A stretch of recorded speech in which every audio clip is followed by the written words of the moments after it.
So in this video I'm going to be talking about left hand velocity, and what I mean by that is just getting your fingers to move quickly around the fingerboard.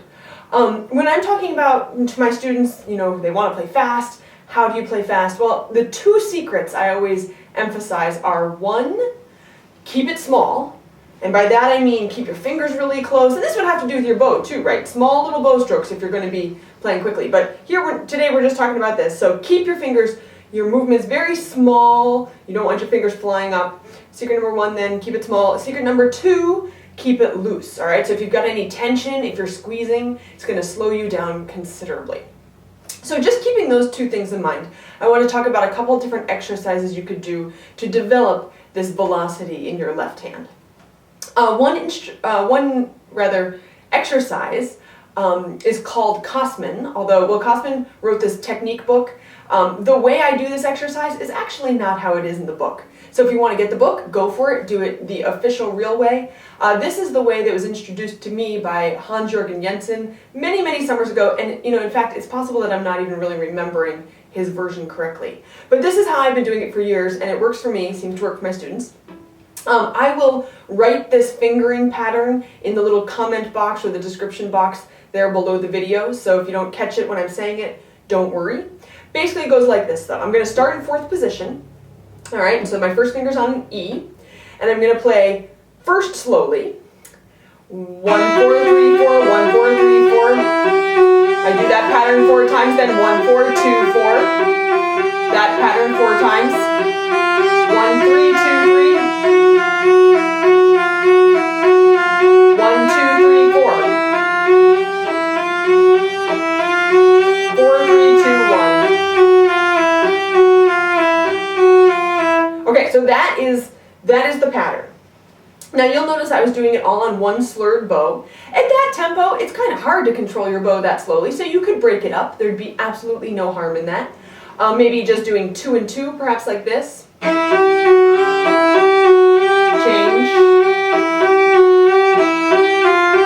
Right, so you could slur it in different ways. That would not be a problem. Then once I've gone through the whole sequence right there, what I do is I extend back and I do the same exact thing in an extended position. So it would look like this. 1, 4, 2, 4. 1, 3, 2, 3. Oops, sorry. 1, 2, 3, 4. 4, 3, 2, 1. Okay, once I've finished the extended version, then all I do is I close it up, and now I have essentially shifted back a half step, and I'll keep doing it there.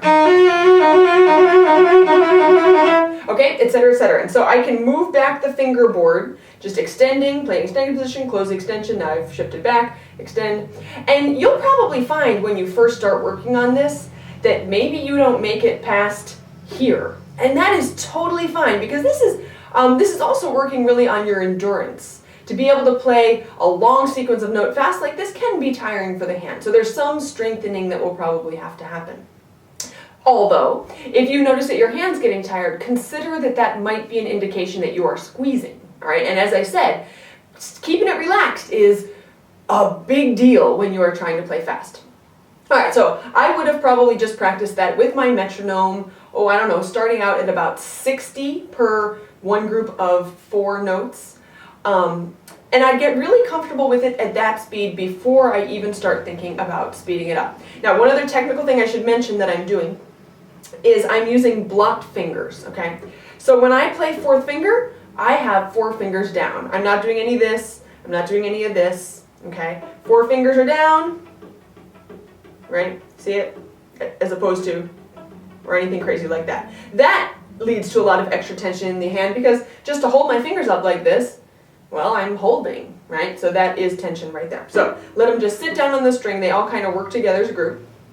Starting really slowly, you're going for steady, even, controlled, and then once you've got that, you can start moving yourself up little by little and increasing your speed. So I remember, when I went to Meadowmount many years ago and learned about this, Oh, I think the kid who could do it fastest in the class was up to about maybe 180 per group of 4. I usually max out at about 165. Once I get there, it all turns to gobbledygook. And that took me a couple years. So, you know, pace yourself. Start slow, little by little, faster and faster. Right, and then just building it up slowly, slowly, slowly, so that it never feels stressful, it never feels rushed or pushed, and that it always stays steady. Now, another good practice technique for working on this would be to do it ghosting. And maybe you've seen my video about ghosting, which explains in more detail what this is. Basically, though, it's just I'm not going to press the string down. Okay, so it's like I'm playing harmonics, but even where there really are no harmonics, so it sounds bad, kind of like this. Ooh, apparently I need to practice this. I am definitely rusty. Trust me, I used to be great at this. Anyway, so ghosting can really help soften your hand, but I am still keeping my bow nice and firm and heavy to sort of separate the two sides. All right, ghosting would be a great way to work on that. Then another exercise. This sometimes called, well, trill drill, or just you could work on trills really in any context, and they would help build up your finger velocity. But there's this nice sequence that is out there that sort of brings you through all the patterns, the possible combinations of trill fingers you could do, and gets to work out for your hand. So I'm going to start on first finger, and I'm going to start with just one turn of the trill. So it's hardly really a trill, but basically like this.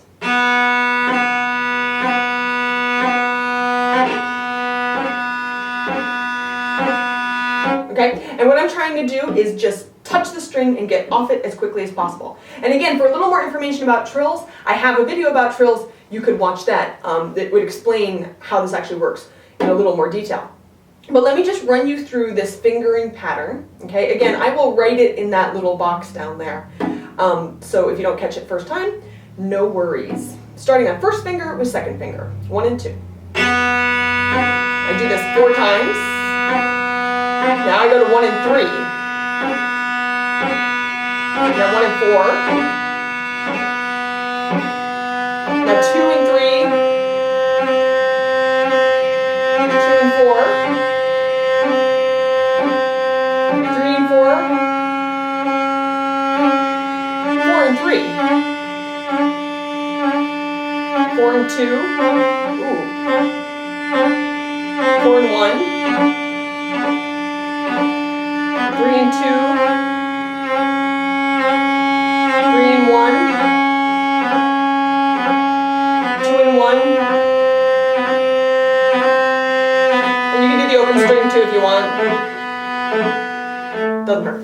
Alright, so that's stage 1. You just do one turn of a trill, all the possible combinations of fingers, and you'll notice I was doing each one 4 times. Again, you could break the bowing up differently if you wanted. That did feel kind of squished into one bow. So then the next stage, once that, it's just springing off the string, and really think about it more as what's important is not putting the finger down. What's important is getting the finger back up and quickly. Sometimes I feel like I'm plucking off almost. People would debate whether that's a good idea or not, but you might give it a try. It helps me a little bit. Okay, then I would do 2 turns of the trill, all right? So what I've got is...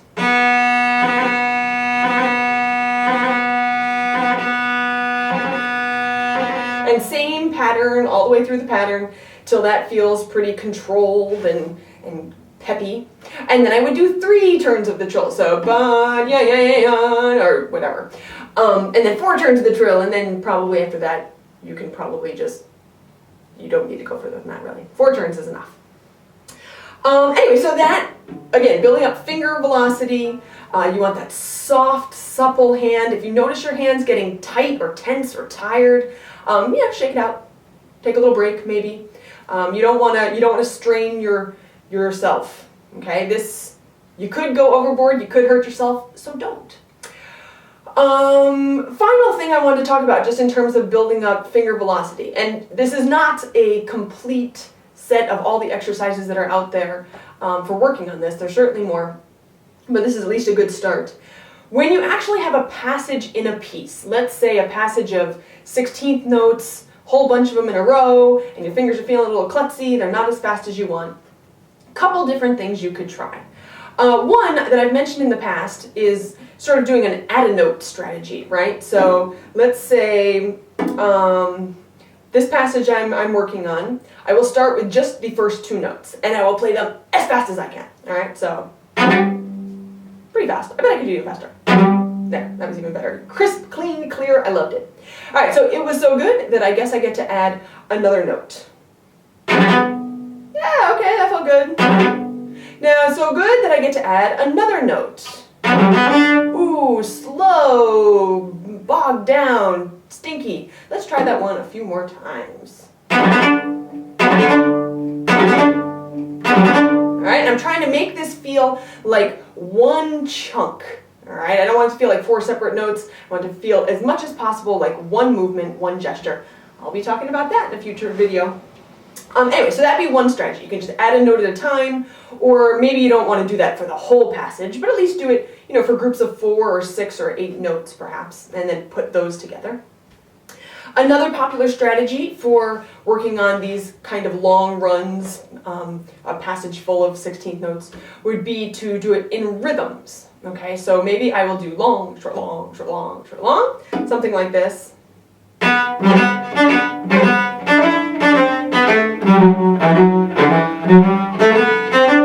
Alright, so starting with that pattern, felt pretty comfortable, pretty clear, articulated, I was able to maintain the rhythm. So I'll try the opposite. Instead of long, long, I'll do short, long, and this is always harder. Okay, so here I go. Ah, see? Just like that one boggles the brain. Anyway, you get that idea. I could do any rhythm combination that I can think of, really. So for example, maybe long, short, long, long, short, long, that would work.